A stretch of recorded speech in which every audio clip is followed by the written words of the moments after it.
Josh's Order Corner. That's me.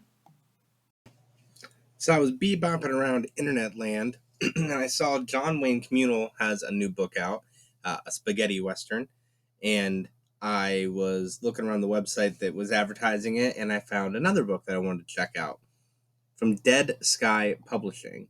They're based out of Michigan, Pinckney, Michigan, and they have this book that says, a little write-up on it says, trying to live with climate change today, it's terrifying, traumatic work. We're all suspended in a time and place between the past actions that guarantee massive planetary change and the unfolding of these changes. People are haunted by the future. How will we be tested? How will we respond? What will we lose? If we're still around to register losses, that is.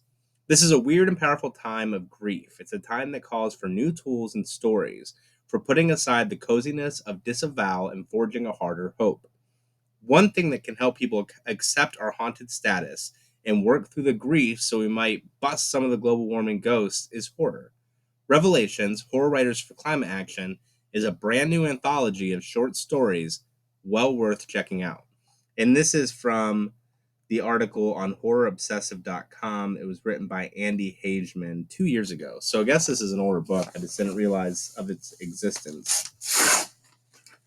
So let's crack this SOB on open. I want to get a job like proofreading for some of these smaller publishers.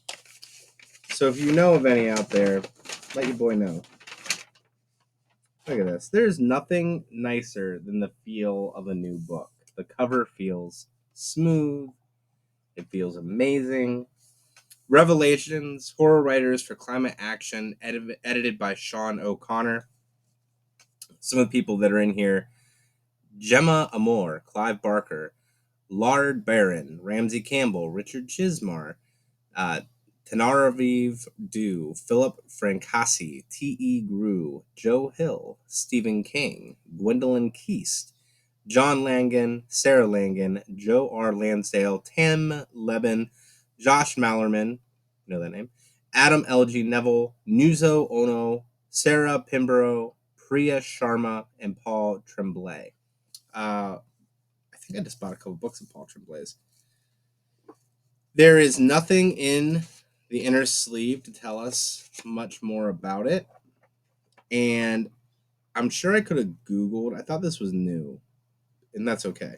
I'm sure I could have Googled a bit more to find what the short stories from Stephen King, Joe Hill, and Richard Chizmar were.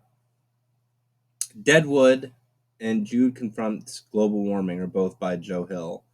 Summer Thunder is by Stephen King. None of those sound familiar, so it might be okay. You know what? I think I did Google what Stephen King's one was in here. I didn't recognize it. Richard Chizmar has The Tower. Teenage Graveyard Night Watchman, Josh Malerman. He was the author of Bird Box. So yeah, just a nice collection of short stories. I need to stop buying books, man. Stay tuned for my next video of a book I bought. But I need to slow it down. Let's see what else this article has to say about it, and then I will let you go. It is not signed or anything like that. It may seem counterintuitive to some, but horror can help because it's a genre that tarries with those hard experiences of death, mourning, doubt, and uncertain futures. In fact, there's an emerging field of academic study called eco-horror that researches and teaches these intersections of horror, fiction, and climate action to shape a future that includes us on Earth. If you're interested in exploring the cutting-edge approach to horror, I can recommend the open-access academic journal Gothic Nature. It's written by scholars who want to reach readers who are curious, smart, and not necessarily specialists in film and literature. As to the stories, let's start with the contributions by Stephen King and Joe Hill. King's Summer Thunder is technically about Earth after nuclear weapon devastation. The rapidly changing life experience of the characters, however, transfers seamlessly to climate change horror. King paints a paradoxical future in which the beauty of sunsets is widely amplified even as the soundscape is devoid of birdsong.